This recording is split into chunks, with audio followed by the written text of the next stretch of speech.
Շնորհակալություն, հարգելի գործընկերներ, սիրելի ժողովուրդ,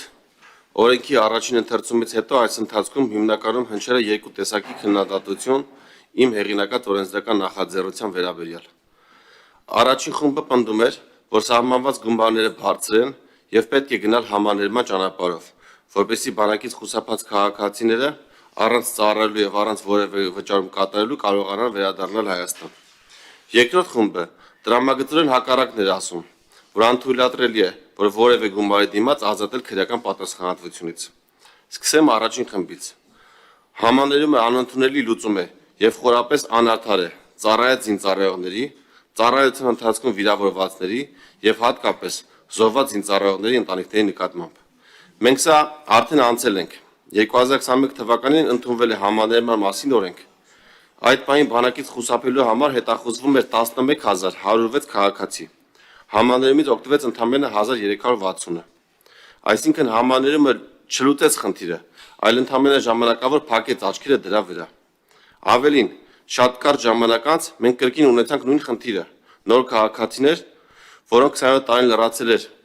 համաներումից հետո եւ որոնք հայտնվեցին նույն փակուղու առաջ։ Սա հստակ ապացույցում է,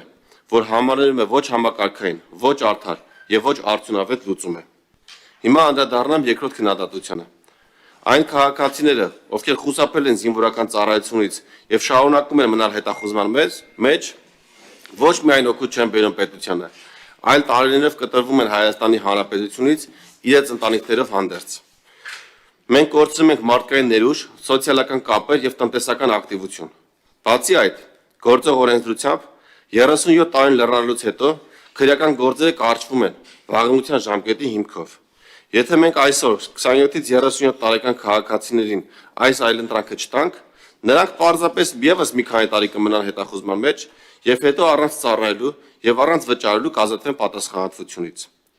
Այդ դեպքում նրանք ոչ միայն չեն ծառայելու եւ չեն վճարելու, այլ մեծ հավանականությամբ այլևս շարժարը չեն ունենալու վերադառնալ Հայաստան, քանի որ արդեն երկար տասնյակ տարիներ ապրած են լինելու Հայաստանից դուրս։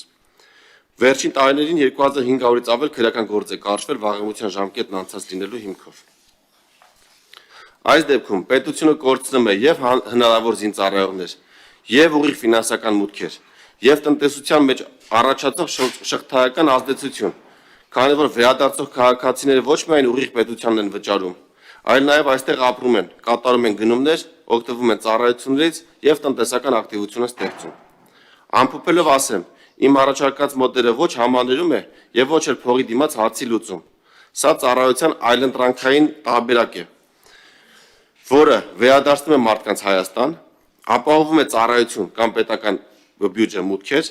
եւ վերականգնում է արդարությունը նվազագույն ծառայություն անցածների նկատմամբ։ Հեշտ լուծումը համաներումն է, պետական լուծումը կանխատեսելի, արդար եւ պատասխանատվության վրա հիմնված օրենքը։ Ես ընտրում եմ երկրորդ տարբերակը, խնդրում եմ այսօր եւս կողմ քվեարկել։ Շնորհակալ եմ։